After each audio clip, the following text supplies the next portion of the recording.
como eu estava falando, você tem que pegar esse questionário que está disponível para vocês, não mexam nele, não formatem ele, não tirem nada dele. Apenas façam as perguntas. Boa noite, Odilson, boa noite. Façam as perguntas aos familiares, amigos de vocês, quem vocês quiserem. Então, vou falar de novo, última vez, não quero mais alguns. Tem um questionário que eu mandei hoje para vocês. Este vai ser uma parte do nosso AP1. Vocês devem fazer essas perguntas aos familiares de vocês, aos amigos, quantos vocês quiserem, 2, 3, 5, 10, depende de cada um. Aí, isso vai ser, vocês vão formar um grupo, vou dividir hoje, e este grupo vai ter que fazer uma tabela. Deixa eu achar aqui o material que eu fiz para dividir. Vai fazer uma tabela. Então, é isso aqui. Explicando os percentuais de cada resposta. Então, é um questionário com ideias criminológicas, né? E que nós estamos estudando agora. Então, vocês passam aí para dentro do lar de vocês, não insiram o nome de ninguém e não alterem nada. Vocês têm autonomia para alterar, mas não alterem nada. Então, só façam as perguntas, preencham ali onde dá para colocar a resposta, que automaticamente as respostas vão ir para vocês e para mim. Então, quando tiver 10 respostas, por exemplo, 5 respostas, 3 respostas, cada um que quiser vai receber essas respostas. E vocês passam, então, uma tabulação para, no dia do AP1, apresentar. O grupo de vocês vai apresentar. Todos podem falar, se pode ser fazer uma apresentação em PowerPoint, se quiserem, 2 ou 3 podem falar, aí como vocês acharem melhor. E, paralelo a isso, junto com isso, no dia 8, eu disponibilizei uma pequena obra aí, que é a Introdução à Criminologia, Análise Crítica Criminológica, deixa eu ver aqui o nome correto. Aula 2, aula 3.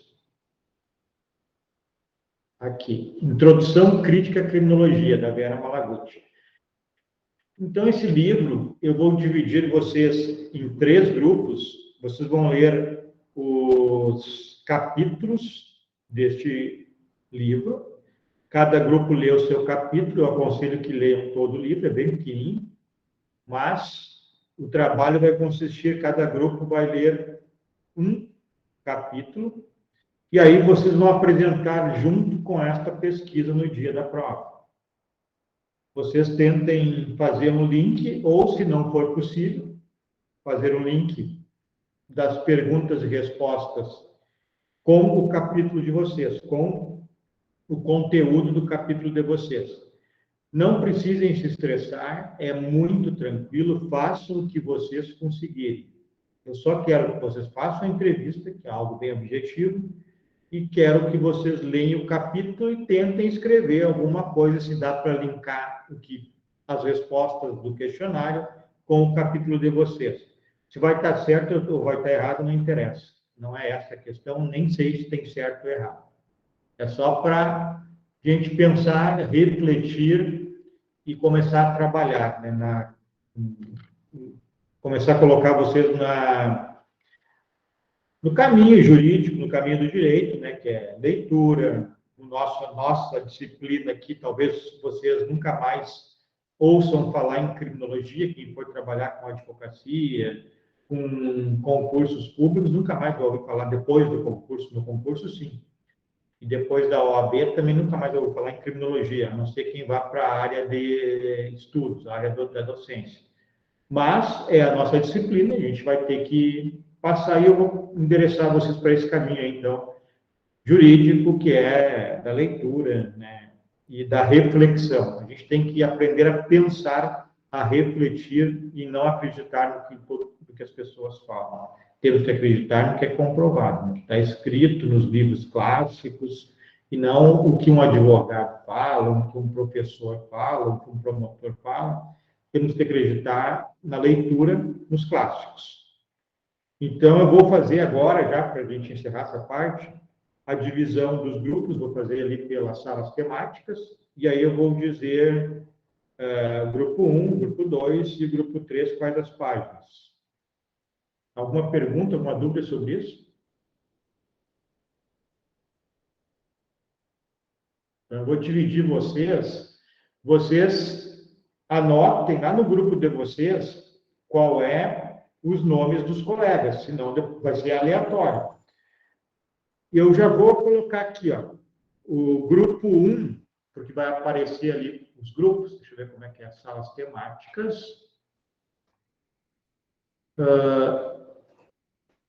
É por grupos, ó. Eu vou colocar 3 grupos. Então, o grupo 1, quem fizer parte do grupo 1, só anote que faz parte do grupo 1, o nome dos participantes, que daí, eu já chamo vocês de volta e dou para vocês as páginas do livro que o grupo 1 vai ter que ler, o grupo 2 vai ter que ler e o grupo 3 vai ter que ler.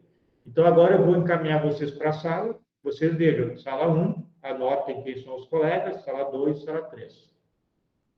Estou mandando. Em um minutinho eu busco de volta vocês para dividir a tarefa.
Todo mundo aí, pessoal? Todo mundo se achou? Sabe quem pertence a qual grupo? Creio que sim, prof. Tá bem. Apareceu sala temática primeira. Deve ser sala temática 1, né? É isso? Deve ser. Os outros, sala temática 2 aí, a segunda e terceira, tá tudo certo? Tá, então vamos lá. Sala temática 1. Capítulos 1 a 3. Vai da página 15 a 40. Capítulos 1 a 3, sala 15 a 40. Vou botar aqui o número 1. 2. Páginas, vai dos capítulos 4 a 7. Capítulo 4 a 7. Páginas 41 a 73. 41 a 73. E grupo 3, capítulos 8 a 10, página 74 a 99.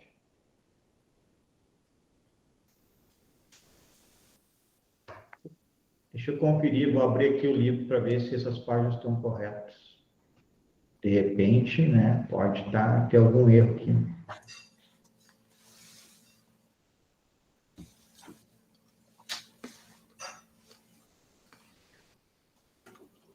Tá, eu estou abrindo aqui, não vai compartilhar com vocês, mas tudo bem. Eu vejo aqui. Então, abri o livro, o primeiro é da página 15. Vamos ver. Introdução. 15, fechou, tá certo. 15 até 40. Esse link com as entrevistas, ele é feito individualmente?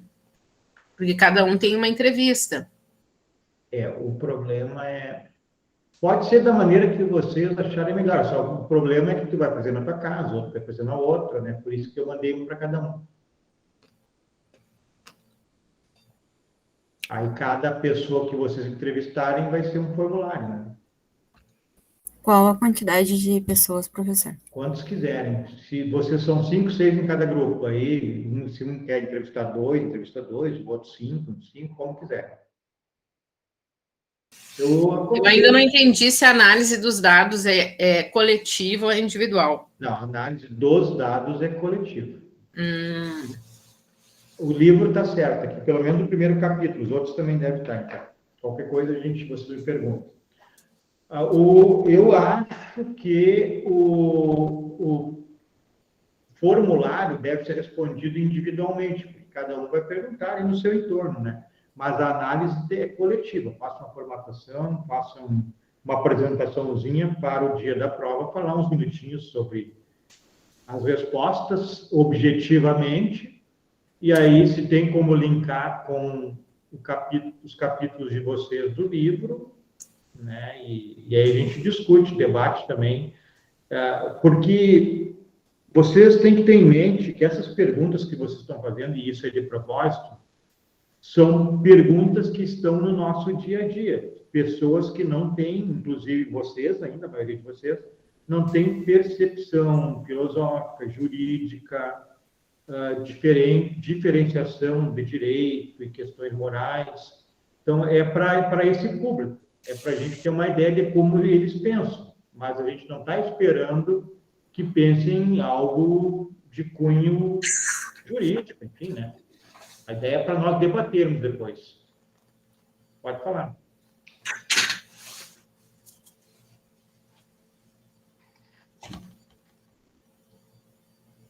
Ok, nenhuma pergunta? Então, tudo certo? Vocês Pode falar, Tamara. Eu abri aqui o link agora para dar uma olhada, só não aparece mais nenhuma pergunta para mim. Será que eu fiz alguma coisa de errado? Olha, para mim está aparecendo. Eu vou dar um F5 aqui para ver se tem alguma coisa. Eu ia falar isso, porque na verdade eu abri o link e fui tentar responder as perguntas, tipo, marcando a opção, sabe? Uhum. Só que na verdade ela não marca, só aparece pra gente, tipo, editar a pergunta, entende? Tá, é que vocês têm que ir, não tem um campo bem em cima escrito resposta? Não, desculpa, bem mais acima disso, não tem um campo lá escrito um olhinho, visualizar?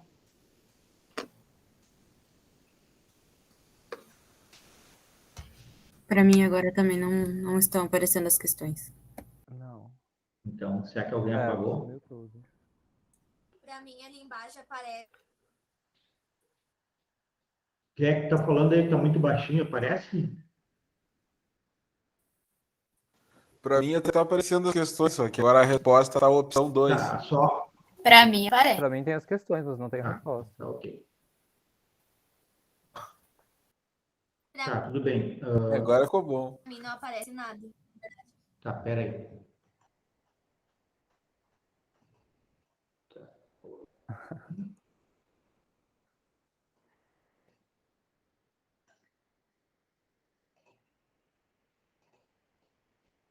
Está com algum problema aqui na questão. Deixa eu dar um F5 aqui. Se perder, eu faço de novo. Tá. Agora acho que vai dar.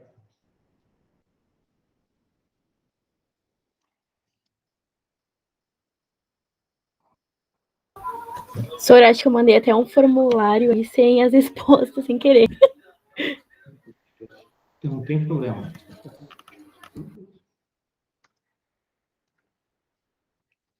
Estou terminando aqui. É necessário. Para mim também não aparece nenhuma pergunta, é só pedir acesso para editar. Quem é que está falando? Eu não estou vendo agora. Kíria? Sim.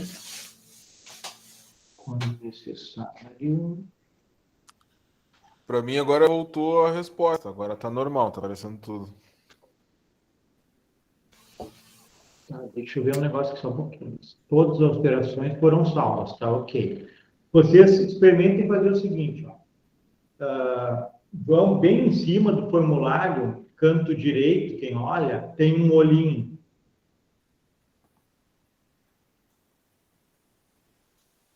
Acharam? Não, no meu não aparece olhinho nada, nenhum. Não. Nada, No nada. meu também não. Tá fechado o formulário. Também. Tá fechado o formulário? Eu até achei esse olhinho aí, mas Só, cliquei nele, não aparece nada. Some todas as perguntas quando clica no olhinho. Exatamente. Tá. Eu estou mandando de novo para vocês. Não podem fazer nenhuma alteração, tá? Não esqueçam disso. Não alterem nada.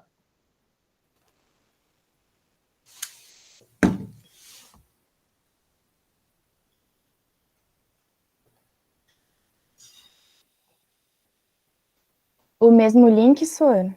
Isso, foi de novo. Podem clicar no mesmo link de novo.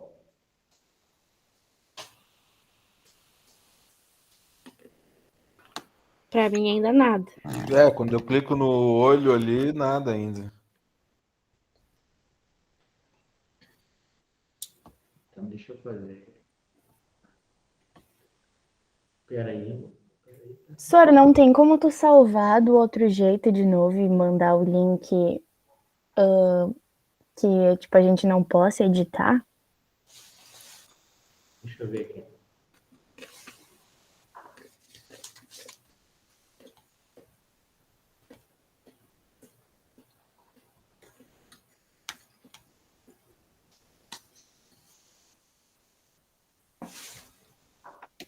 Vou fazer diferente aqui.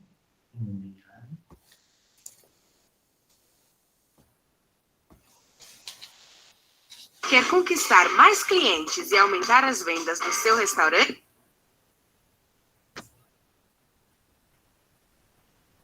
Desculpe, não sei onde é que eu cliquei errado.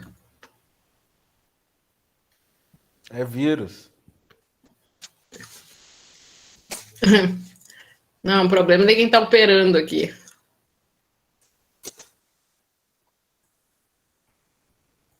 Deixa eu ver uma coisa aqui dos colaboradores. Eu quero excluir os colaboradores, então.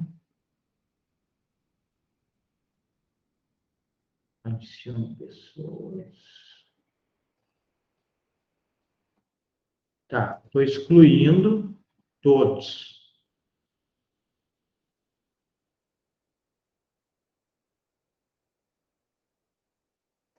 E vou colocar o link lá. Só eu não sei como vocês vão ter acesso a esse link.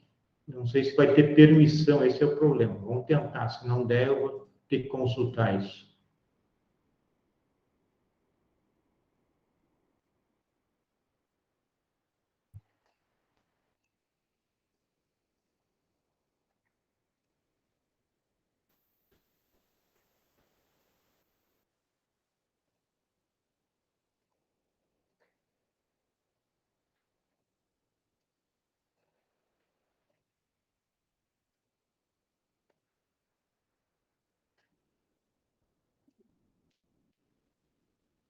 Pronto, todos excluídos. Agora eu vou copiar o link e vou colocar de novo lá no aula.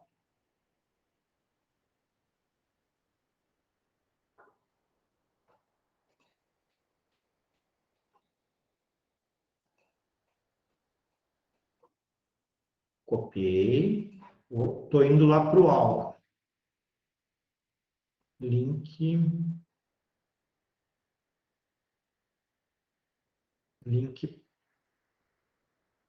arquivo, link para P1. Aqui. Vou editar. Deve ser o mesmo, mas tudo bem, vamos colocar aqui. Acho que não é o mesmo. Tá, coloquei. Dê uma olhada no que acontece.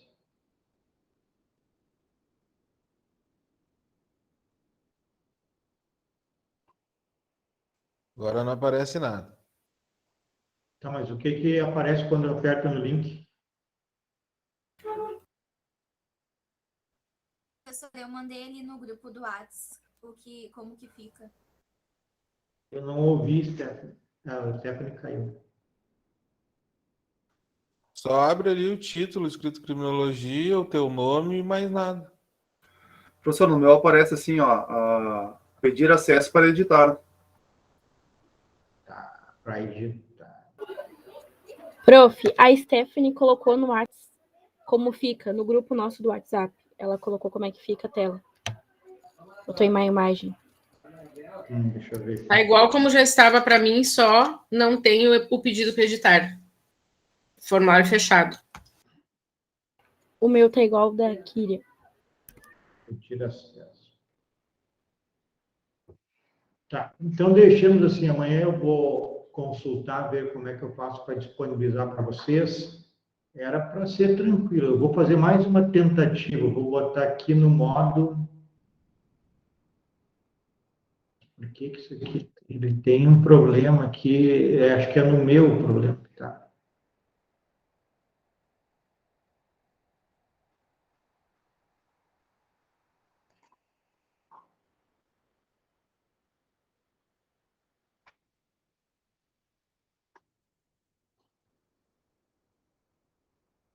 Tá, alguém pode clicar de novo aí, para ver se abre alguma coisa?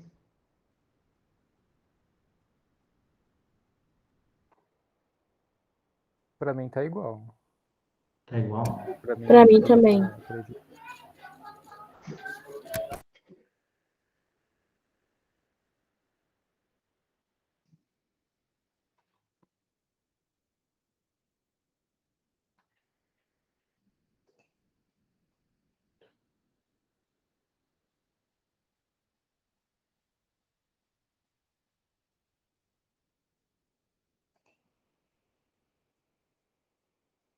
Tá, agora pode ser que dê. Eu vou copiar de novo lá.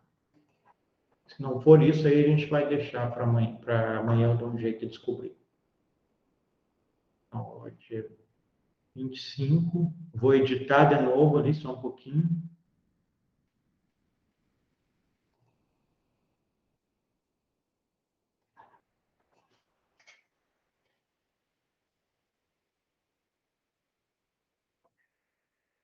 Tá, tentem, vamos ver uma coisa.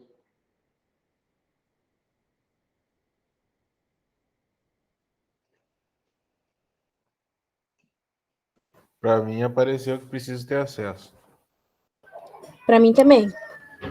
Tá, então eu tenho que achar a maneira de liberar o link para vocês. Coletar e-mails, enviar via e-mail. Acho que está aqui, ó.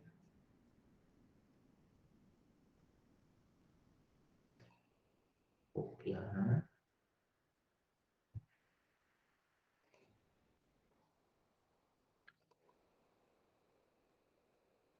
Vinte e cinco.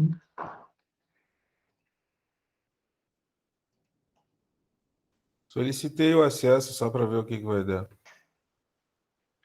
Tá, coloquei mais, fiz mais uma edição. Dê uma olhada lá no aula, ver se vai dar certo. Se não der, aí eu vou ter que pesquisar. Mesma coisa Pra para mim mim. tá igual. É.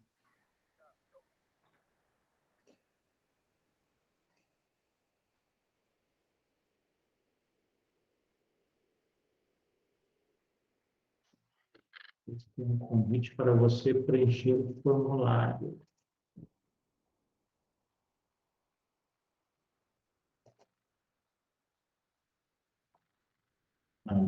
sabe agora desse hábito.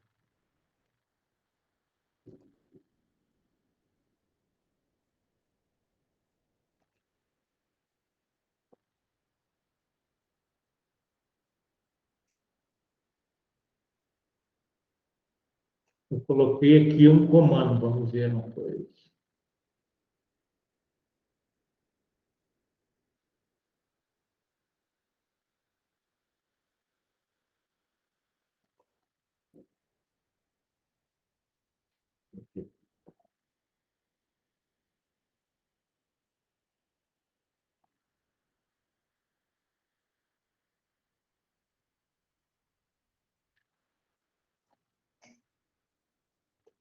Tá, acho que vai dar a mesma coisa, mas tentem mais uma vez.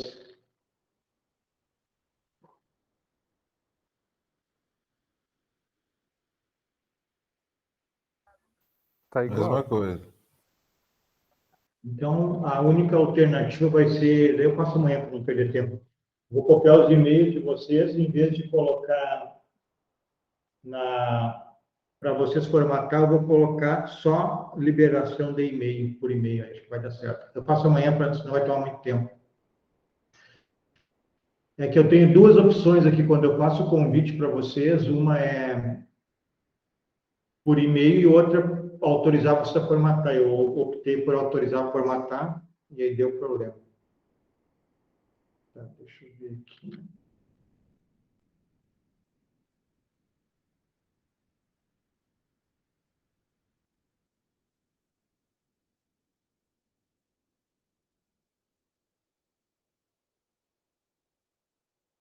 Pois é, mas tem uma coisa errada. Bom, vamos perder tempo, vamos voltar para a aula. Tem alguma coisa errada, mas não deixa. Eu vou descobrir.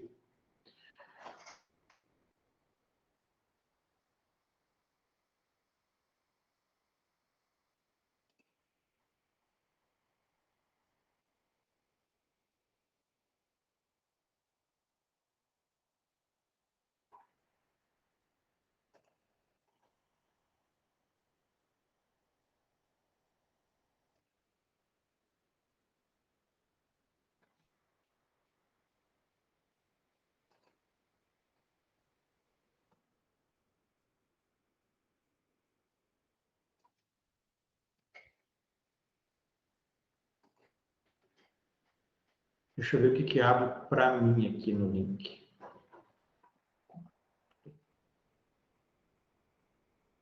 Link.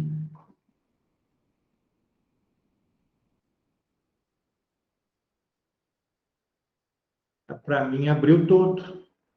Então a questão é comigo. Algum comando que eu estou liberando só para mim. Eu cliquei no mesmo link que vocês clicaram lá no aula e abriu todo ele para mim. Agora apareceu para mim aqui uma barrinha embaixo, pedir acesso. Pois é, mas aí não dá certo. Esse negócio de pedir acesso, aí eu vou ter que ir lá por e-mail. Tá, então vamos deixar para amanhã. Amanhã eu vejo isso aí, daí vocês vão ter acesso amanhã. Então, vou retomar aqui a aula. Deixa eu achar aqui, tá aqui.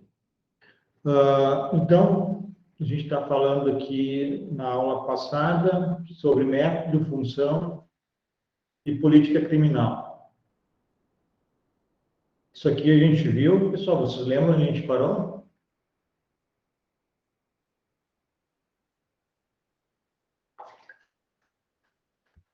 Alguém lembra onde a gente parou, não? Não. Acho que a gente não chegou a ver. A gente viu até funções, se eu não me engano. Até aí a gente viu. Então, vamos continuar aqui na política criminal. O que é a política criminal? Nós vimos que a criminologia é diferente do direito penal e também é diferente da política criminal. Todos são diferentes. O direito penal é a legislação criminal que nós temos em vigor no país. A criminologia, como nós vimos, é uma ciência empírica e interdisciplinar, e nós vimos qual é o objeto de estudo dela, que é o delito, a vítima, o criminoso e as formas de controle. Então, criminologia são pesquisas normalmente pré, ou pode ser pós também, em direito criminal, mas são pesquisas em loco, né? Pesquisas empíricas, que é pela experiência, né? O direito penal é o nosso arcabouço jurídico, e a política criminal, ela se apodera tanto das pesquisas da criminologia, quanto da lei penal para montar estratégias, ou seja, a política criminal é uma estratégia para tentar controlar a criminalidade. Então, quem pratica política criminal, quem cria política criminal, são os nossos governantes. Então, eles se apropriam, ou deveriam se apropriar,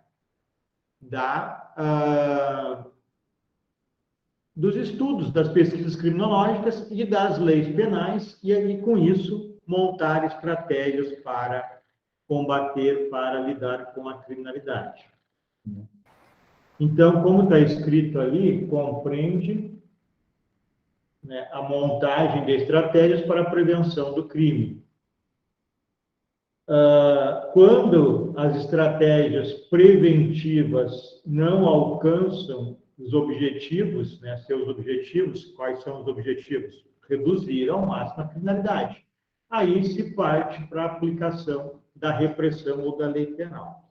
Conforme eu tenho falado para vocês, a nossa estratégia no Brasil e na América Latina não é prevenir, é reprimir. Então, nós optamos por políticas, como regra, isso, né, tem exceções, de aplicação da lei penal. Então, nós criamos cada vez mais leis penais, com penas maiores, para tentar diminuir a criminalidade. E eu mostrei para vocês que essa política é um fracasso. Em 20 anos, nós passamos, 22 anos, de 250 mil presos para hoje mais de 800 mil presos. E nós não temos redução significativa de criminalidade, muito pelo contrário. Até 2, 3 anos, o estouro da criminalidade foi terrível. Atualmente, o ano passado, deu uma diminuída, uma controlada, e atualmente ele vem crescendo de novo no número de homicídios, por exemplo. Então, é uma política criminal de encarceramento massivo, o que não tem dado resultado e nunca vai dar resultado, porque é errado. A política criminal, pode falar. Qualquer pessoa poderia fazer uma política criminal, ter uma política criminal? Quem cria as políticas criminais são os governantes, porque é eles que têm a missão constitucional, né, de lidar com a criminalidade. Então, por exemplo, quem tem a principal função de combater a criminalidade? Na maior parte das vezes são os governadores, porque as polícias são estaduais. Só que os governadores, o que eles fazem? Fazem apenas uso policial, que é repressão, não fazem prevenção. Mas, junto com os governadores, o presidente da República, ele tem obrigação, porque existe uma parte de competência criminal da Polícia Federal, ou seja, da União, e, além disso, ele é o chefe da União dos Estados, então ele teria obrigação de colaborar com as políticas criminais para conter a violência. Mas também nós não temos, muito menos no atual momento, políticas criminais de prevenção. A ideia atual não é essa, né, do nosso presidente. A atual é de uso da força. Então, nós não temos prevenção federal hoje, governadores muito pouco, o nosso governador fala alguma coisa em prevenção, não sei até que ponto está aplicando, e municípios que têm aplicado mais as políticas de prevenção. Pelotas, como eu já falei para vocês, é só entrar no site da prefeitura, tem uma boa política de prevenção. Recife tem boa política de prevenção, chamada de... Eles criaram uns mecanismos, umas instituições chamadas Compass, né, que são trabalhos preventivos. que mais? Aqui no Rio Grande do Sul tem se voltado também a um foco prevencionista, copiando de Pelotas a cidade de Lajeado. Eu vi esses dias eles comentando isso. Inclusive, saiu uma primeira parcial dos resultados, depois, não sei de 6 meses, um ano, acho que um ano, da implementação do programa de redução muito boa nos índices criminais ali em Lajeado. O que é política criminal de prevenção?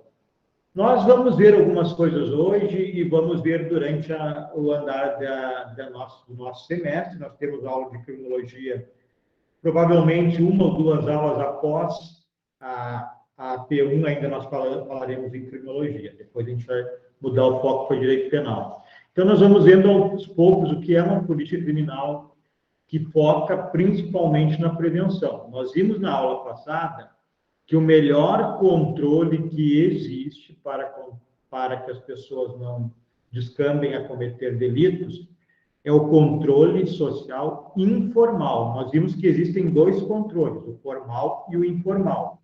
Alguém saberia me dizer, lembra o que é o informal e o que é o formal? Ou quem pratica o controle formal e quem pratica o informal? O informal é que não é do Estado, né? A igreja, a família. Isso. E o formal é quando o controle social informal não dá conta de socializar o indivíduo e passa para o formal, que é a polícia e esses órgãos governamentais, né? Exatamente. Só que aí o que ocorre é que os nossos governantes, eles não focam na falência que existe hoje dos controles informais, principalmente a família. Eu falei para vocês também que existe uma pesquisa, são só 20 entrevistas, não é o suficiente, mas dá para dar uma ideia e a gente corrobora, a gente coloca ao lado dessas 20 entrevistas o que a gente vê na sociedade. Existe uma pesquisa que o Marcos Rolim, numa tese de doutorado, ele entrevistou 20 adolescentes infratores que praticaram as piores atrocidades possíveis, estavam internados na fase em Porto Alegre, e as respostas, de modo geral, foram família desestruturada, pai cachaceiro, mãe prostituta, estupro da mãe, estupro da irmã, agressões, sem condições de ir para a escola por falta de higiene básica, falta de roupa, tudo, não ter condições para tomar banho e ir com uma roupa limpa para a escola, e aí o bullying na escola, né, por isso. Então, esses adolescentes têm este perfil.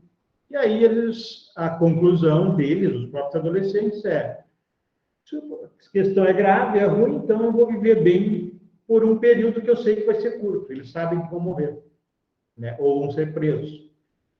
Mas optam por isso. E esses 20 indicaram, cada um indicou um, do seu bairro, da mesma área de pobreza, e esses 20 outros, o pesquisador conseguiu entrevistar 17.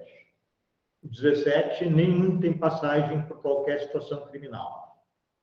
As famílias totalmente opostas, né?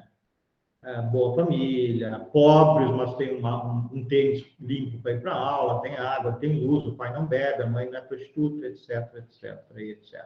O oposto. Então, esse é um controle social que o Estado deveria investir, como Pelotas está fazendo.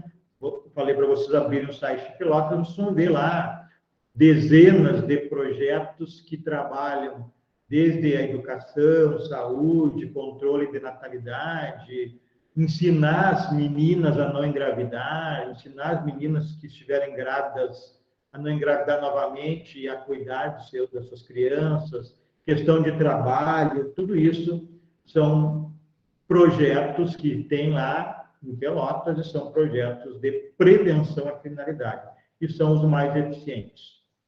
Porque nós colocarmos uma pena de 40 anos, que é a máxima no Brasil hoje, ou eu ouvi um deputado falando um dia desses que tem que aumentar a pena para quem mata policial, para reduzir a violência, não funciona, pessoal. Inclusive, em 2015, já foram aumentadas as penas para quem mata policial. Nenhum bandido, a hora que se chocar com a polícia, vai querer saber se a pena é 10 anos ou 40 anos. Então, isso não inclui muito com índice bom para a redução da criminalidade. Então, pode ser uma questão de justiça aumentar a pena para quem mata policial, mas não vai resolver o problema da coletividade. Então, tem que associar, né, essas políticas, tem que tentar prevenir e depois reprimir. E com a prevenção não deu certo, aqueles que não aceitaram as técnicas de prevenção e passaram a delinquir, óbvio, né, que a gente tem que ir para a prevenção com penas bem adequadas, com rigidez, isso é claro. Né? Bom, isso então é política criminal. Nós vamos vendo ainda durante o semestre, até depois do AP1. Aqui uma doutrina, aqui uma frase do Mesmer. Mesmer é um penalista famoso que já é falecido. Afirmava que uma boa política social é a melhor política criminal, pois ressalta a importância fundamental da investigação e do conhecimento dos fatores do meio social determinantes da ação punível. Ou seja, se fizer uma política de prevenção, além de prevenir, já vai saber quais são os fatores que estão levando os indivíduos a cometer crimes. Isso a gente chama de etiologia, estudo das causas, que servirão de subsídios para as medidas jurídicos penais. É perfeita essa frase do Metzer, né? Previne e já vai, além de prevenir, já vai ter conhecimento porque alguns ou uns quantos, diversos, estão cometendo crimes. E aí poderemos atacar esses fatores criminológicos que não estão funcionando. E também aplicaremos as medidas jurídicas penais, claro. Tem um autor que fala, não recordo o nome dele agora, mas depois eu posso pesquisar e falar para vocês, que ele diz que prevenir o crime apenas com direito penal é a mesma coisa que prevenir infecção com analgésico. É insuficiente, né, pessoal? Então, prevenir o crime, ou combater o crime, é a melhor palavra, combater o crime apenas com medidas repressivas é a mesma coisa que combater uma infecção com analgésico. Mas vamos adiante. Aqui uma outra frase, né? Quando o poder público reforça a iluminação de local onde ocorrem estupros, por exemplo, ou outros crimes, está prevenindo a incidência de novos delitos e realiza a política criminal preventiva.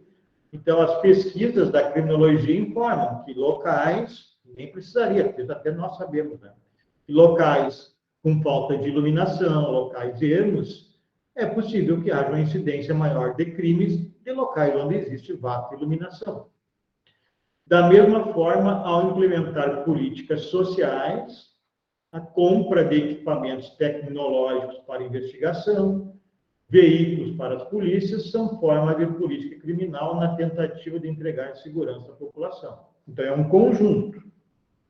Os juízes, ao absolverem com base em princípios como o da bagatela, adequação social, estão fazendo política criminal, bem como a escolha de meios legais pelos parlamentares. Então, todos os três poderes podem fazer política criminal, mas o executivo é inegável que é o que tem mais necessidade e possibilidade de fazer política criminal, tanto, principalmente preventiva, né, mas também repressiva. Se tiverem perguntas, vão fazendo, senão eu vou ficar falando sozinho aqui.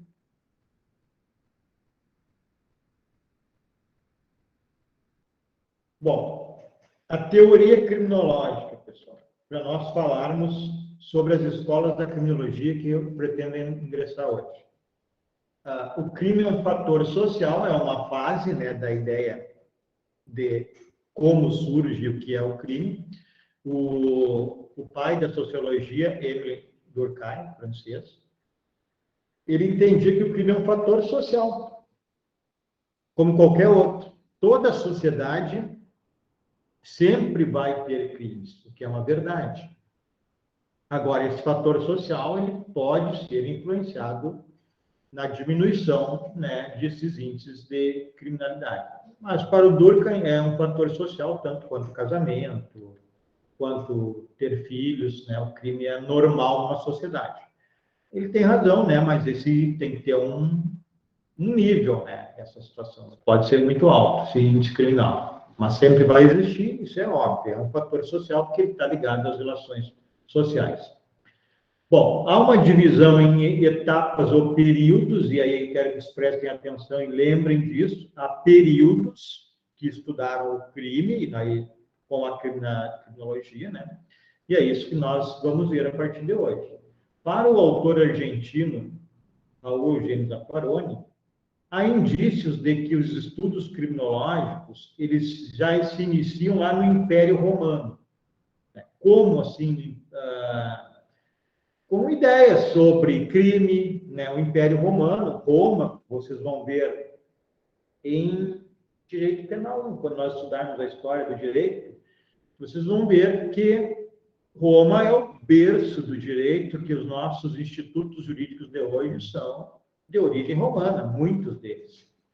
Então, já teria algum estudo dessa ideia de não focar apenas na lei penal e sim entender o crime, com pesquisas já lá no Império Romano, segundo Zaffaroni. Também as ideias de Santo Agostinho poderiam ter algum resquício, alguma possibilidade de estudo criminológico, né? Quando ele trabalhava o binômio Deus e diabo, né? E crime e pessoas que não cometiam crimes, né? Em 1487, nós temos um livro que aqui pode ser considerado tranquilamente como o início dos estudos criminológicos. O nome desse livro é Martellus Martellarum, que, traduzindo do latim, é o martelo das bruxas. O que foi feito? A igreja fez um estudo, nós estamos falando aqui em ano de Inquisição, século de Santa Inquisição. Então, a igreja fez um estudo e publicou um livro, né? Dois autores, acho que foram dois, se não estou enganado. Enfim, foi publicado um livro que demonstrava para os inquisidores os sinais de que uma mulher era uma bruxa e qual era a técnica adequada para que fosse realizada a investigação, o processo e o cumprimento da sentença dessas mulheres. Então, aqui não há dúvida nenhuma de que se inicia o estudo criminológico. Está certo ou errado? Eu pergunto para vocês, você acha que está certo isso? Isso que eu acabei de falar sobre o martelo das bruxas, eu acho que é um bom estudo criminológico, está correto? Não. Por quê, Gabriela?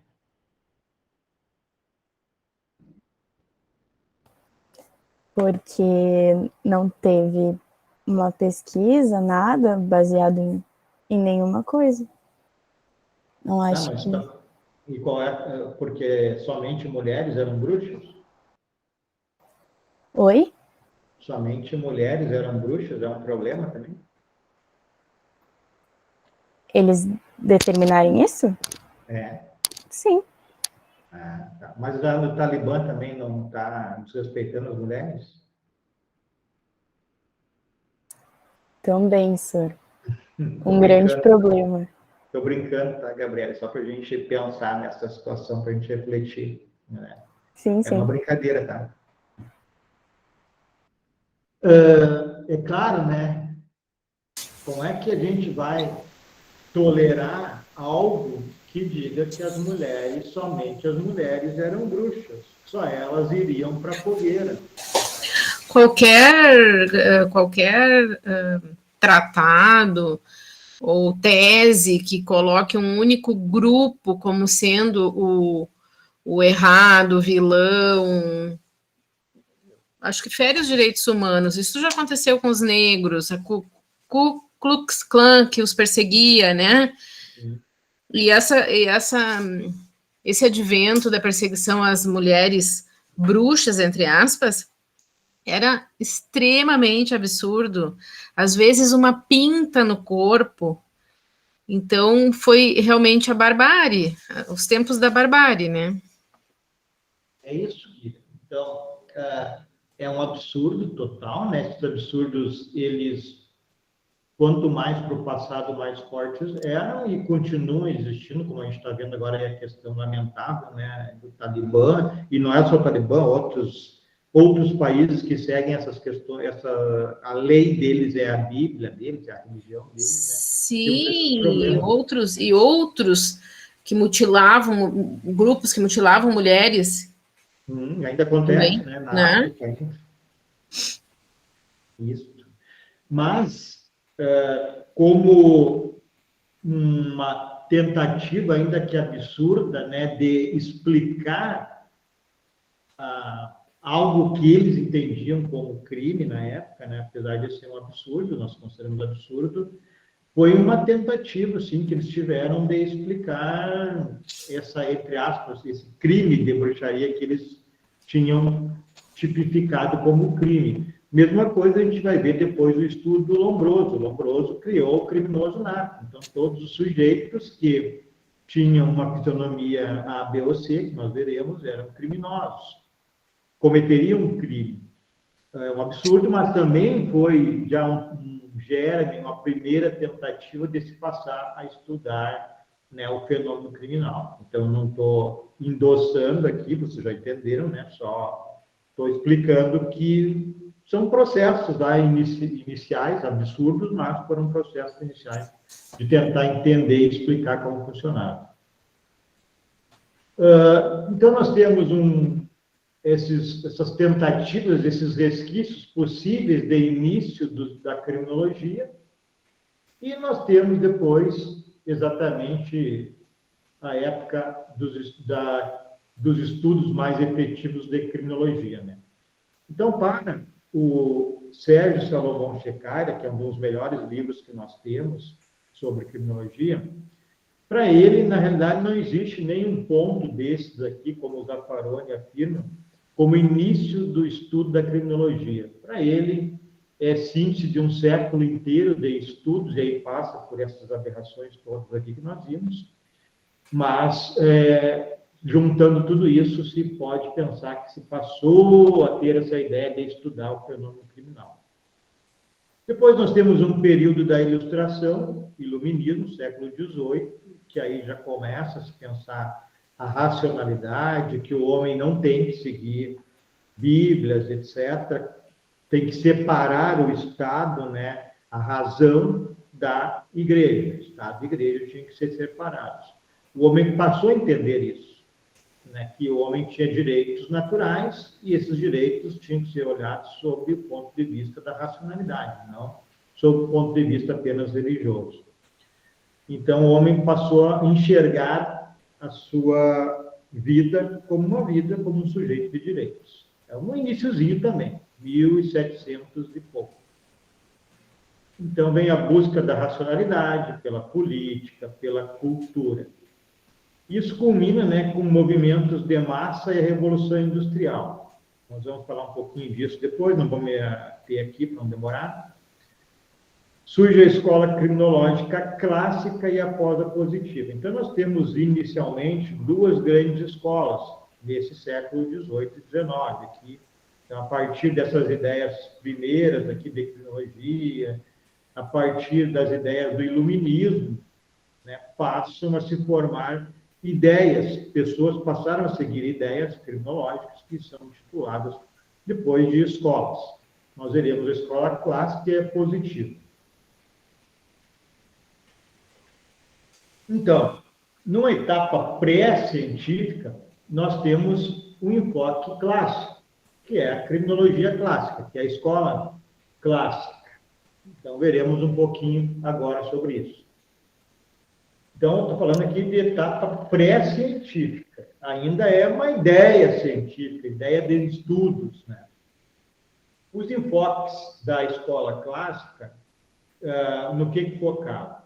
Né? Produto que o crime, essas ideias da escola clássica são produtos da ideia do iluminismo. Então, já é algo mais interessante. É a ideia é a época da razão. Os homens buscam racionalidade. Né? Também a criminologia passa a usar um modelo empírico, ou seja, passa a averiguar em loco as questões que podem ser considerados fatores criminológicos, né? O crime passa a ser investigado por especialistas, obviamente estou falando especialistas de 1700, né, 1800, que eram chamados de fisionomistas, frenólogos, antropólogos e psiquiatras. Foi substituída a especulação, a intuição e a dedução, né? Substituíram, desculpa, a especulação, foi substituída pela intuição e pela dedução. Isso são coisas que nós vamos estudar no método criminológico. Então, há uma substituição de apenas especular. O que é especular? É fazer averiguações sem base nenhuma, né? E aí nós temos outras possibilidades, né? Tirando fora a especulação, tirando a intuição e dedução, nós passamos a ter um estudo criminológico com base em análise, observação e indução. Então, sai especulação, intuição e dedução, e entra análise, observação e indução. O que é isso? Isso são ideias de caráter mais próximo do conhecimento científico, né? Analisar os fatos, observar os fatos, e indução é analisar os fatos do individual para o geral. Então, analisa os fatos que ocorrem para formar uma ideia geral, que se dá com observação e análise. Então, são ideias mais próximas do que nós chamamos hoje de conhecimento científico. Essa escola clássica, ela tem uma orientação liberal, né, porque é iluminismo, racionalista e humanista. A época do iluminismo, ele traz um forte enfoque humanista, né? Sai a questão da Santa Inquisição e entra ideias humanistas, que o homem tem direitos. Para essa escola, o crime é um fato individual, isolado, ou seja, é apenas uma infração à lei. O que quer dizer isso? Quando a escola diz que o crime é apenas uma infração à lei, está desconsiderando a influência do autor ou da realidade social em torno do autor. Está dizendo o seguinte: nós criamos, existe uma lei e esta lei, ao ser infringida, deve haver uma pena. Então, não há estudos com isso como direito penal, está certo. Matar alguém é uma lei, matou, vai para a cadeia. Mas como criminologia está errado. Como criminologia, eu preciso considerar o que vem antes, durante e até após o cometimento do crime. Eu preciso trabalhar a realidade social. Então, o enfoque da criminologia clássica, ao considerar o crime apenas algo inanimado, infração à lei, desconsiderando o autor, a vítima e a realidade, está errado. Mas é um primeiro passo, iniciam estudos, né? Então, para essa escola, cometer um crime é uma decisão única do autor. Então, na realidade, a gente pode dizer que para esta escola havia o livre-arbítrio. Porque se infringir a lei, decisão livre do autor, nós temos aqui o chamado livre-arbítrio. É uma lógica, mesmo. Se considera o crime apenas uma infração à lei, sem estudar o que está ao lado da infração à lei, o que está do lado, o entorno de quem comete o crime, obviamente, se é só infração à lei, eu vou escolher cometer ou não cometer, porque eu não estou estudando a realidade social. O que me influencia em cometer o crime, o que deixa de influenciar no cometimento do crime. Então, não tem uma preocupação etiológica, que é estudar as causas do crime. Se o crime é apenas um fato jurídico, infração à lei, não se observa a realidade social, então não se estuda as causas do crime, que é a preocupação etiológica, que é o estudo das causas do crime. Então, se fundamenta o castigo, a pena, no chamado pacto social. O que é o pacto social? Alguns filósofos, como Jean-Jacques Rousseau, criaram uma ficção dizendo que os seres humanos, os homens, assinaram um pacto autorizando a criação do Estado, né, de ter um governante, um governo, de existir um Estado, o Leviatã, que chamavam, para nos proteger. Em troca disso, o que nós, homens, daríamos? Nós concederíamos parte da nossa liberdade, nós seríamos vigiados pelas leis, seríamos vigiados pelo Estado, cederíamos parte da liberdade para termos segurança, porque viver isoladamente sem segurança já não estava mais sendo possível. Então, esse é o pacto social que nós, seres humanos, assinamos. Para viver em sociedade, num Estado, cedemos parte da liberdade.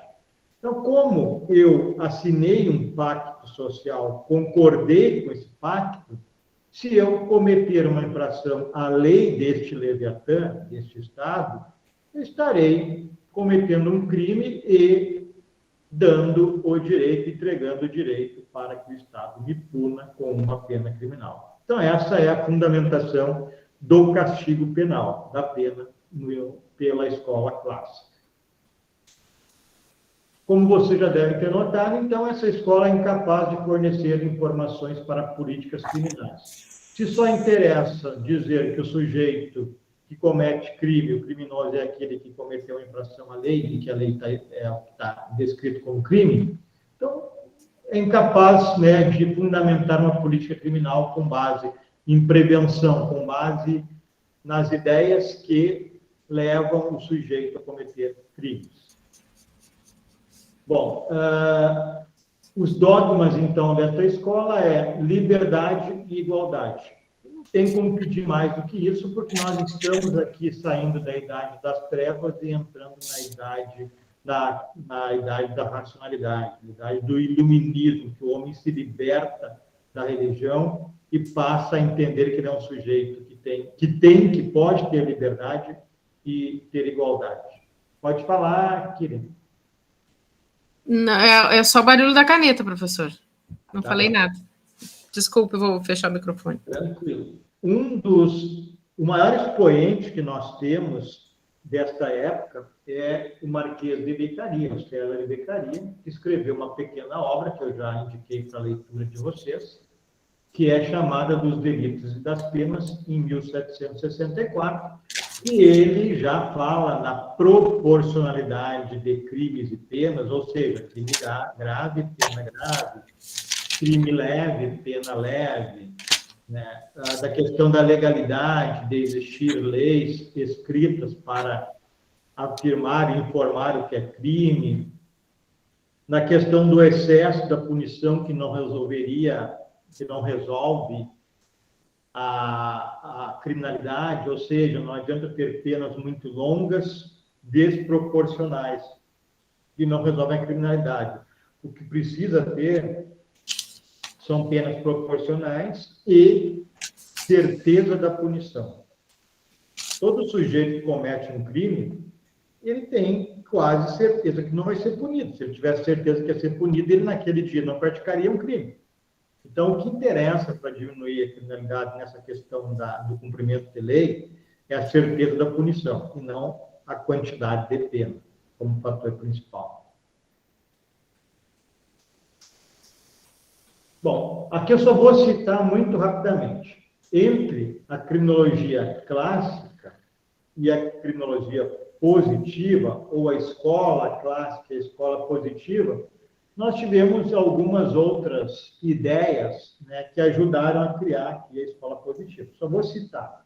Depois vocês podem ler, e se tiver dúvida, me perguntam.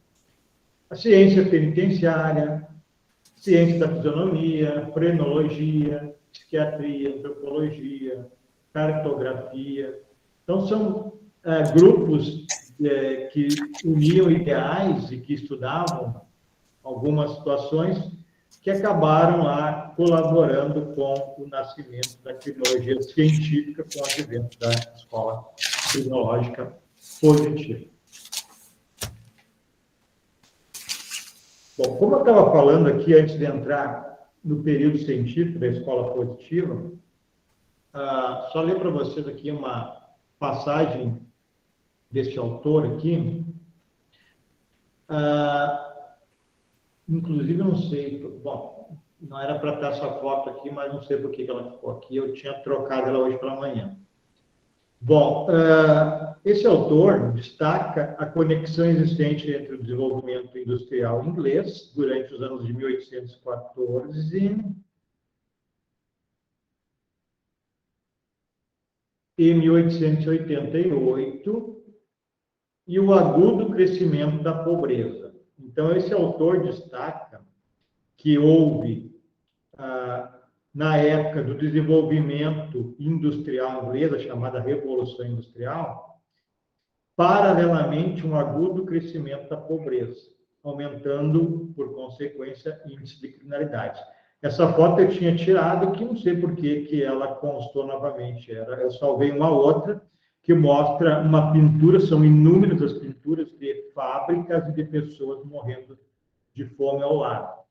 Então, no século XVIII, 1700, século XIX, 1800, final do século XVIII, início e meio do século XIX, houve a Revolução Industrial na Inglaterra, onde a mão de obra manual passou a ser determinada por máquinas. Tear, máquina a vapor. Isso aumentou muito a produção. Bom, o que aconteceu? Houve um êxodo rural forçado, né? Encaminharam pequenos produtores de terra para a cidade, na Inglaterra, para trabalharem nessas fábricas. Esses indivíduos chegando lá, não havia emprego para todos e a maioria deles não tinha condições intelectuais de trabalhar nessas máquinas, eram camponeses lá das grocas. O que aconteceu? E é isso que essas pinturas demonstram. Um aumento muito grande da pobreza, não havia emprego para todos, e as pessoas ficavam nas ruas pedindo, se prostituindo, cometendo pequenos delitos. Aí começou a aumentar a criminalidade. E aí surgem os chamados reformatórios, que eram instituições com o ideal de pegar esses sujeitos que cometiam pequenos delitos, em virtude de estar nesse contexto, de não ter emprego, não ter onde morar, viver nas ruas, para tentar reabilitá-los. Então, iniciam aqui a ideia de penitenciária com uma ideia mais atual que nós temos de penitenciária. Então, nós temos aí o início, né, o período científico, que vai iniciar, então, com a escola positiva. Então, o período pré-científico é a escola clássica. Como expoente, o Marquês de Beccaria, livro dos delitos das penas, é a época do iluminismo.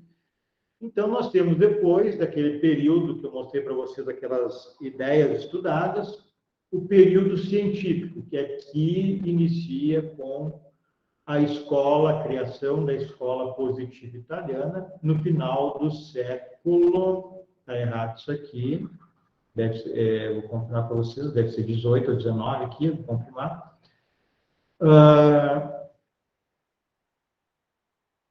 Deixa eu ver aqui, identificar. É 1800, final do século XIX, tá, pessoal? 1800, 1900. Então, 1800 e tanto, né? Final do século XIX. Bom, nós temos aqui, então, com essa escola, os grandes expoentes são o Lombroso, o Ferri e o Garofalo. A diferença da escola clássica, que é a anterior para a positiva, é o método empregado, método de estudo criminológico. Os clássicos é abstrato e dedutivo, que culmina no silogismo. O que é silogismo? Bom, se o fulano praticou o que está escrito na lei, é crime. E era só isso. Era um método por dedução, abstrato. Os positivistas já adotaram um método empírico e indutivo. Então, eles estudavam empiricamente, pela experiência, os crimes cometidos, o entorno né, a observação dos fatos ao entorno do crime, do criminoso, e, a partir deste estudo individual dos fatos pela experiência, nós chamamos isso de método indutivo. Aí chegavam essas conclusões pelo método indutivo, do individual para o geral. Estudavam crimes, fatos sociais e chegavam a uma conclusão geral. Isso é o método indutivo.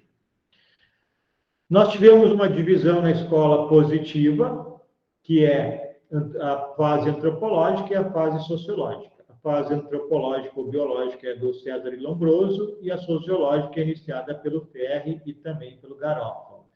Então, não esqueçam, a fase pré-científica da criminologia existe com a escola clássica. Depois, nós temos um entremeio, com aquelas ideias que eu mostrei na aula para vocês, e aí nasce a escola positiva, que é o início do período científico da criminologia. Pré-científico, obviamente, não há cientificidade nos resultados, como o livro Martelos Martelares das Bruxas. O período científico já se busca uma cientificidade da questão criminal. Quais são as características da escola positiva? O livro O Homem Delinquente, é o livro que foi escrito pelo César e Lombroso. Então, ele fez um estudo em manicômios judiciais, ele fez um estudo observando penitenciárias, hospitais, e ele criou o chamado criminoso nato. Bom, essas ideias, em que pese hoje serem totalmente infundadas, né, absurdas, foi um início de tentar estudar a criminalidade. O que fazia o Lombroso? Ele pesava e media cérebros dos indivíduos que haviam cometido crime, comparava com homens de outras regiões, então criminosos de uma região com outra região. Ele observava as tatuagens, comparava com desenhos pré-históricos, tudo isso com a ideia de buscar o homem primitivo, o homem que não aceitava a ordenação, a ordem, né? Ele fazia todos esses tipos de experiências, inclusive, pessoal, ele tinha uma tabela. Quando ele pesava o cérebro de delinquentes, que haviam, obviamente, mortos, né, ele criou uma tabela. Acima de peso tal para baixo era um indivíduo que era criminoso. Peso tal para cima era um indivíduo que tinha um cérebro mais desenvolvido, não era criminoso. O cérebro da mulher, comprovadamente, era inferior em peso. Então, as mulheres continuaram sendo consideradas criminosas, como na época das bruxarias. E o mais interessante é que, quando morreu o próprio Lombroso, se pesou seu cérebro e o peso era de um criminoso. Peso da tabela que ele criou para criminoso. Então, tem essas coisas aí. Para esta escola,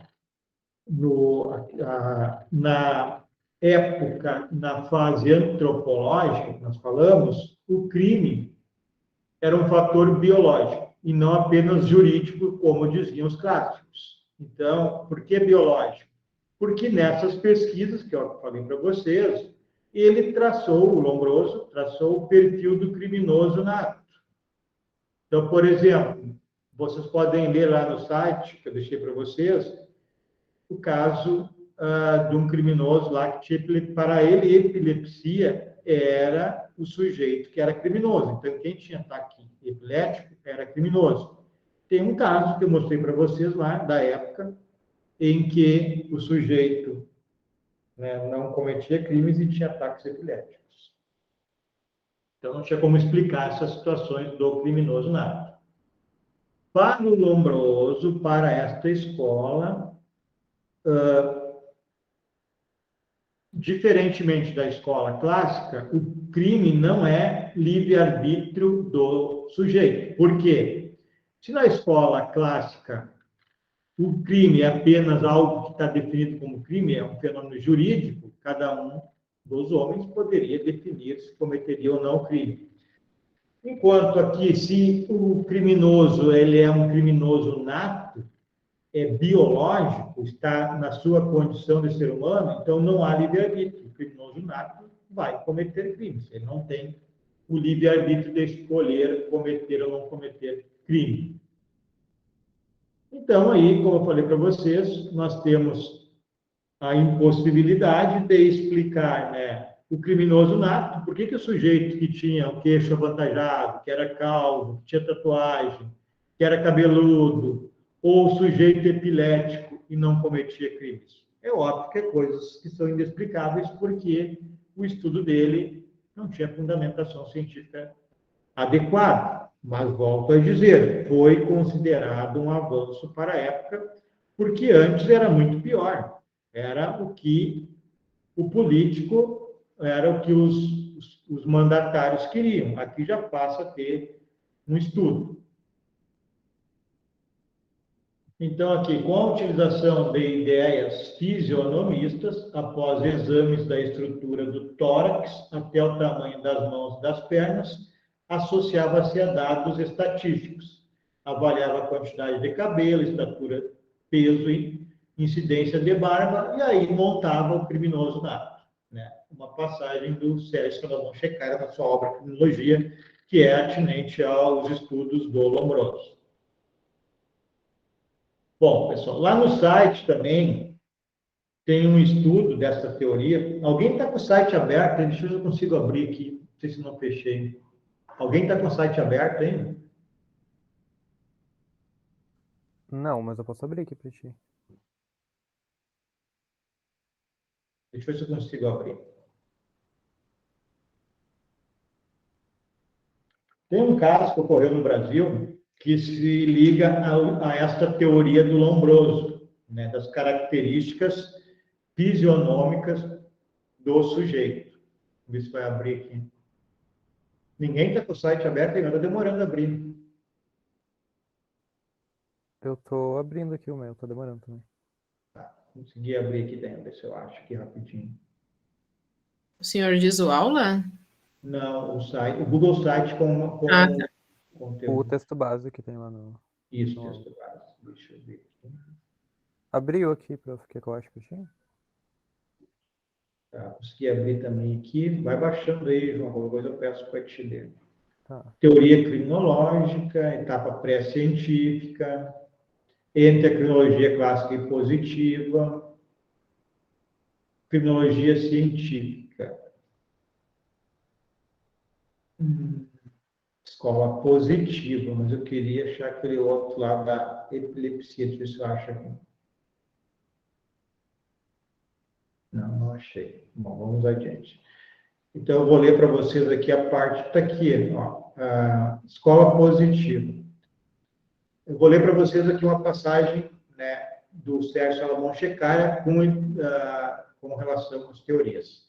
Ao autopsiar Vilela, assaltante calabrês, verifica que este possuía uma fossa occipital igual à dos vertebrados superiores, mas diferente do Homo sapiens. Aplica a teoria da degeneração de Benito Morel, que o leva ao conceito de atavismo. Atavismo é ser criminoso por hereditariedade. Aqui ele está considerando esse criminoso não como Homo sapiens, mas pelo seu queixo ali como um macaco. Mais tarde, ao examinar os crimes de sangue praticados pelo soldado Misdeia, isso tudo aqui é o Lombroso, tá?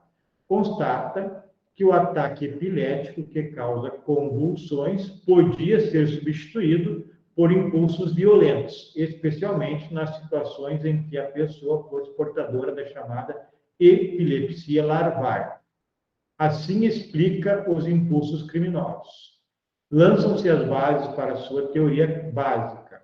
O atavismo, degeneração pela doença, e criminoso nato com certas características, como frontipugia, assimetria craniana, cara larga e chata, grande desenvolvimento das mãos, do rosto, lábios finos, criminosos, na maioria das vezes, canhoto.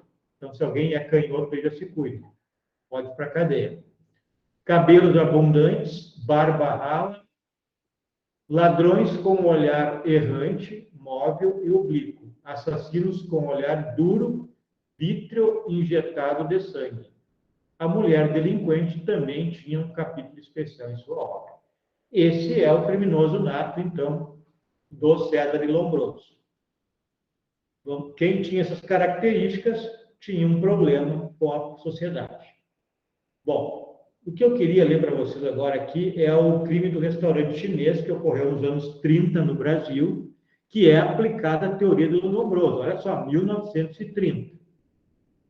É retratado o caso de quádruplo homicídio atribuído a um ex-funcionário do restaurante chinês, situado no centro de São Paulo, em 1938. O acusado era negro, analfabeto, vindo do interior. No carnaval daquele ano, os proprietários do estabelecimento foram encontrados mortos ao lado de 2 empregados, um morto por asfixia e os demais violentamente. Pelas características da violência, a imprensa noticia que o assassino era forte. A polícia inicia investigando um chinês que tinha divergência com os proprietários. Sob pressão, ignora um casaco de caçemira encontrado próximo ao local, bem como outras evidências, e passa a acusar o funcionário negro, pobre, sem cultura formal e sem condições de constituir defensor, de nome Arias.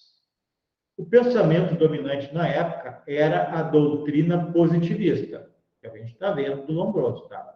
Eis que Lombroso defendia que homens com traços semelhantes aos de um macaco tinham, por atavismo, hereditariedade, né, inclinação à prática de crimes, apontando como estigma para defender sua teoria que homem semelhante ao macaco tinha pele escura, crânio e ausência da calvície.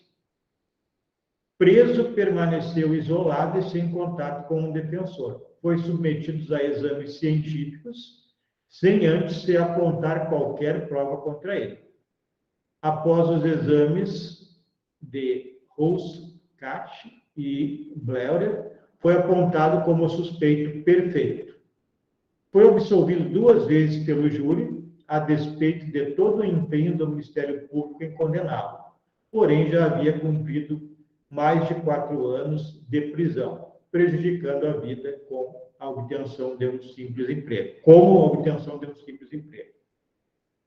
Bem, pessoal, então, esta era a ideia da época. Inclusive, em 1930, ainda reinavam ideias como essa e foi empregada aqui no Brasil, neste crime e, obviamente, em muitos outros crimes. Bom, para terminar, e aí eu vou fazer um pequeno debate com vocês de 10 minutinhos, para a gente terminar. Um segundo período desta fase da escola positiva é a fase sociológica criminal, ou sociologia criminal, como nós chamamos hoje.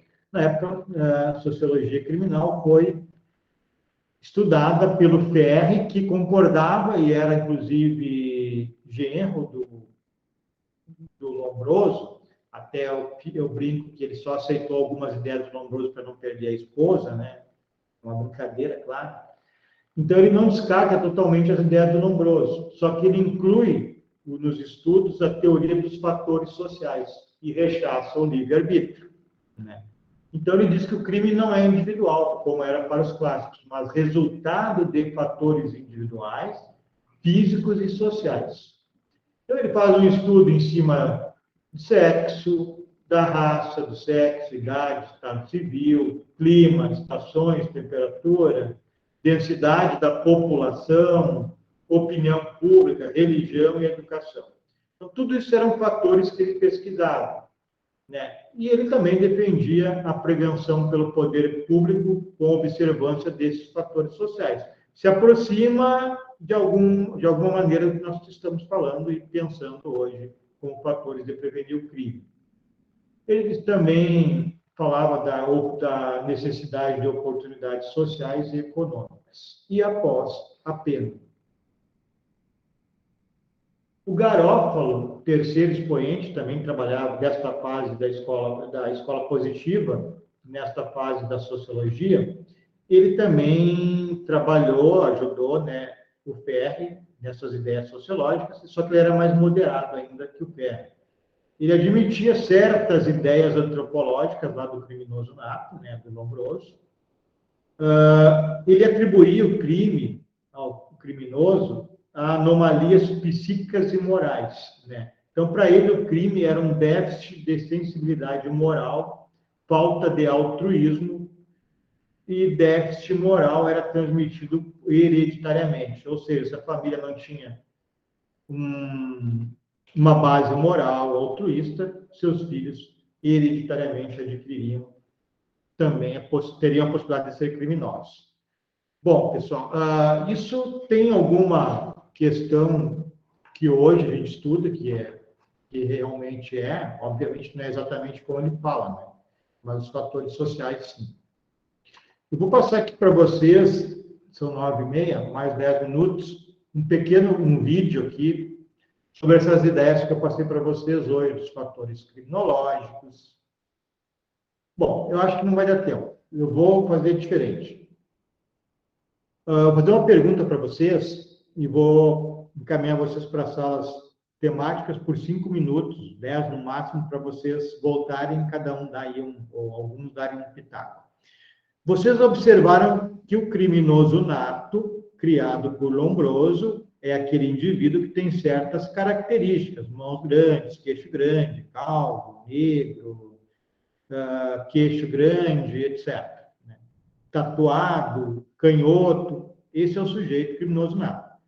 Bom, então, em tese, as pessoas que têm essas características teriam boa possibilidade de cometer crimes. Aí a pergunta que eu faço para vocês é: como ficaria a relação social dessas pessoas na comunidade? Seria uma relação normal? E aí eu fecho a pergunta dizendo para vocês que existe um estudo na PUC, Rio Grande do Sul, acho que na área de medicina, estudando fatores biológicos, fatores do corpo humano, que potencializem a prática do crime. Nós teríamos aí um novo criminoso nato. Então, o sujeito que tem, sei lá como chamar isso, o gene, não sei qual o nome correto disso, é alguém que pode cometer crimes. Eles estão estudando isso, para ver se identificam algo no ser humano que potencialize a prática do crime.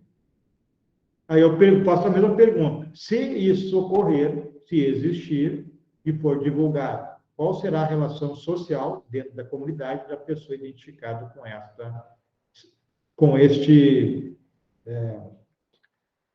essa questão apresentada, né, pelo estudo da PUC, que seria o novo criminoso nato. Então, eu vou passar vocês por 5 minutos, no máximo 8, para as salas temáticas e já busco de volta aí cada um. Quem quiser, fala aí uns minutinhos.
Fabrício e Nicolas, vocês não foram para nenhuma sala? Não foram encaminhados?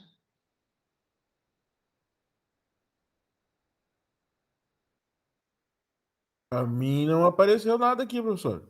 Pois é, que estranho.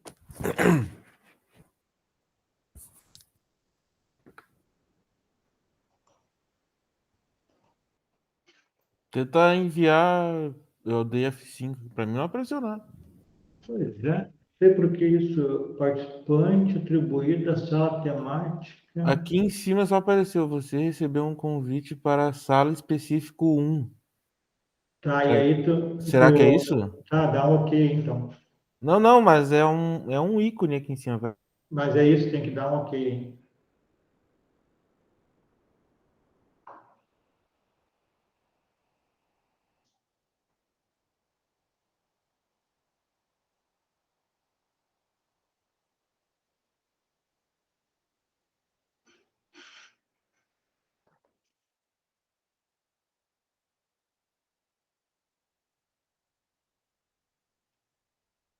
Oi, Tassiano, tranquilo?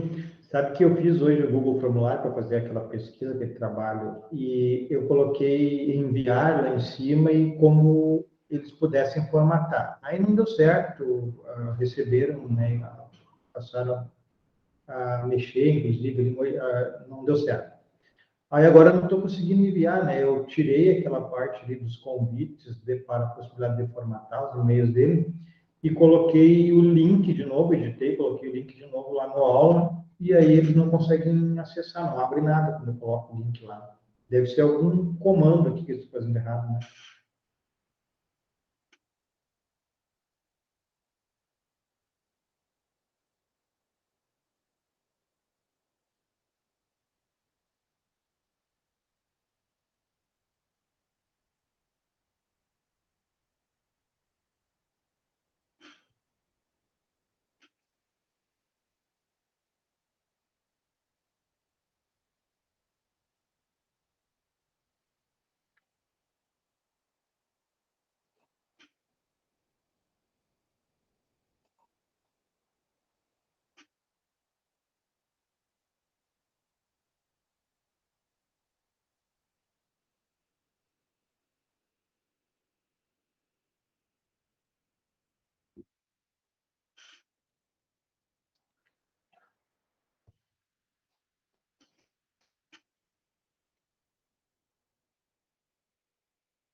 Tá, ok. Todo mundo está aí.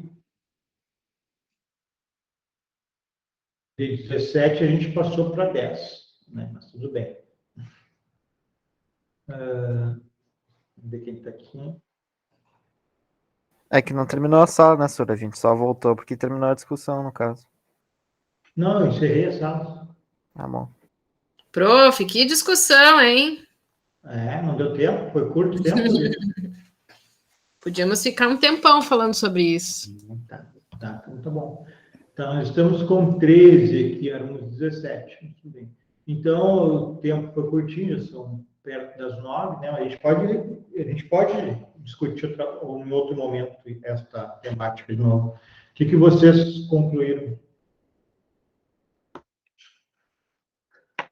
Bom, o meu grupo, no caso, era a Stephanie, o Fabrício, a Maria e não lembro se tinha mais alguém, desculpa.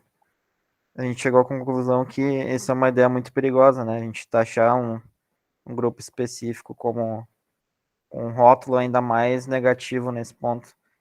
Então a pessoa que seria taxada como criminoso, entre aspas, sofreria muitas consequências na sociedade, tanto em relação a emprego, em relação à vida social. E aquilo que a Kília falou mais cedo também, sempre que a gente taxa um grupo um grupo específico de algum rótulo, isso causa segregacionismo, é assim que se fala? Senhor? Tem mais?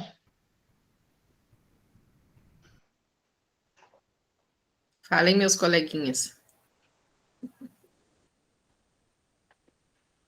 Começa, Kiri, a discussão estava boa.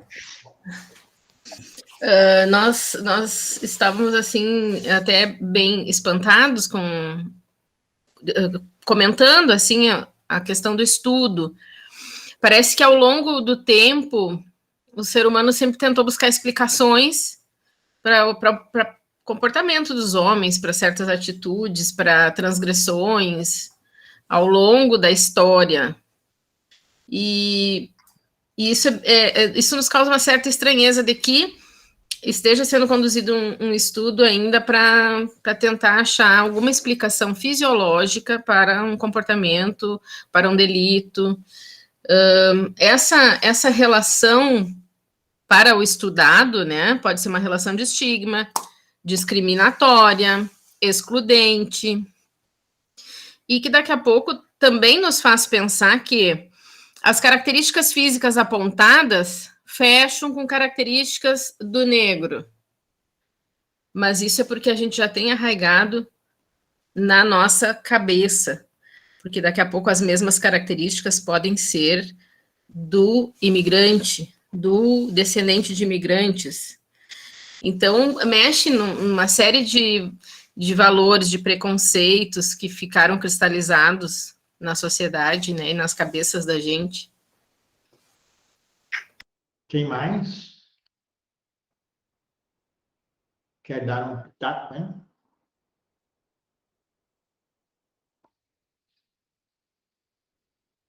Bem, pessoal, realmente é isso. Que bom que vocês compreenderam isso, porque é bem fácil, né, a gente cair na ideia, vamos encontrar um fator motivador do crime, algo físico, enfim, externo ou interno do ser humano, e vamos atacar esse fator e diminuir a criminalidade. Bem fácil, né? É tentador, talvez. Então, fico bem satisfeito com a conclusão de vocês, né? E, obviamente, a questão do Lombroso, 1800 e pouco, início de 1900, é claro, né, que é muito pior, a característica física aparente e absurda, mas também era uma outra época, um outro contexto. Mas estudar isso agora, ainda que mais veladamente, é um fator complicador. Os criminólogos, os estudiosos da criminologia são totalmente contra. Inclusive, em uma certa época, a PUC tinha parado com o estudo e depois retomou. Hoje, eu não sei se eles continuam, mas aí há 4, 5 anos eles tinham retomado o estudo, há 4, 5 anos. É algo que pode ser, ter essas consequências que vocês apontaram, realmente. Mais alguma coisa? Professor, eu estava comentando com os colegas do meu grupo, né, que isso já vem de longa data, porque ao longo da história, eu lembrei, por exemplo, do Antônio Conselheiro. O Antônio Conselheiro, que era um lunático, um visionário, sei lá, e um grande líder ao mesmo tempo, também a cabeça dele foi guardada por anos e anos e anos para estudos. Então, vem ao encontro dessas teorias, né? E também, eu li um livro de um professor da URGS que apontava que a alimentação estava intimamente ligada com o crime ou com a regeneração dos criminosos. Então, eu acho que isso já faz parte, assim, da curiosidade humana, tentar achar um viés para explicar uma conduta delituosa. É verdade. É que essas questões, assim, são... Quando as pessoas se posicionam, eu sempre costumo dizer isso em sala de aula há muito tempo, pessoas que são, por exemplo, contrárias a isso que a gente acabou de ver agora, possivelmente são pessoas que entendem tudo isso que vocês viram, né, que nós discutimos, que são fatores negativos. Então, essas pessoas elas podem ser alvos de crítica. Os criminólogos são alvos terrenos e prioritários de críticas, porque eles defendem coisas que a sociedade não vê, não enxerga, entende o crime de uma outra maneira. Então, quando eu defendo que o crime não deve ser apenas atacado sob a perspectiva de uma imposição de pena, que deve ser primordialmente atacado em viés preventivo, é fator de crítica, né? Mas é algo que a gente tem que se habituar. Como a Kíria falou, se a gente pensar diferente, vai ser algo de crítica. Seria muito fácil seguir a corrente majoritária da sociedade e nada modificar. Seria muito fácil ser conservador e defender o casamento entre homem e mulher, e não se expor defendendo o casamento homossexual, homoafetivo, que chamam, né? Adoção por homem e mulher, direitos previdenciários pelo casal homoafetivo, etc, etc, etc. Seria bem fácil, né? Não sofre crítica, mas a sociedade também não muda e não avança. Então, a gente tem que ter essa resiliência desse alvo de crítica por vezes. Por exemplo, quem defende essas teorias que eu acabei de falar para vocês, e eu defendo, né, de prevenção, às vezes é chamado de comunista. As pessoas nem sabem o que é comunismo, mas são chamados. Mas faz parte, né, na tentativa da sociedade avançar. Certo? Alguma colocação, alguma dúvida, alguma pergunta? A aula foi suficiente para vocês fazerem uma diferenciação, ter uma ideia da criminologia das escolas, ali, principalmente da clássica e da positiva, isso vai ser importante para vocês. Tranquilo, senhor. Muito bom. Então tá, pessoal. Então amanhã eu vou resolver esse problema do formulário e vou encaminhar para vocês. Aí a gente vai conversando e vocês vão realizando a atividade de vocês. Então boa noite a todos, se cuidem, né, de vocês e de nós todos. Né? Boa noite, obrigada. Boa noite, professor. Boa noite. Boa noite a todos.